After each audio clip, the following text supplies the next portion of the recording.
nating balikan ang mga natatanging kaganapan ng masigasig na Provincial Director ng Batangas Police Provincial Office na si Police Colonel Samson B. Belmonte sa nakaraang linggo.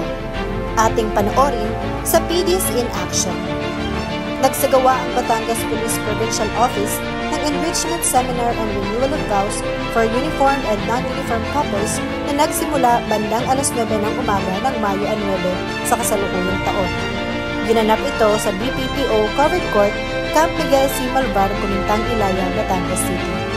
Ang seremonya ay nilahukan ng 12 pares na mag-asawa. Ang aktibidad ay pinangunahan ng Command Group at iba pang mga personahe mula sa iba't ibang offices ng Batangas PPO.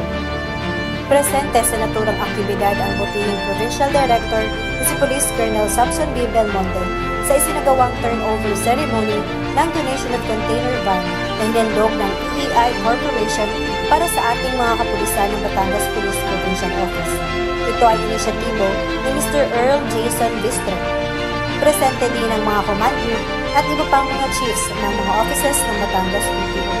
Sa gawa rin ng MOVE Seminar or PNP Men Opposed to Violence Against Women Everywhere, ang BPPO para sa 45 PNCOs at 5 mga PCO na kinatawa ng iba't ibang mga MPS at CPS ng Batangas PPO na malugod na dinaluhan ng Command Group na ginanap sa Camp Miguel C. Malvar, Kumintang, Ilaya, Batangas City.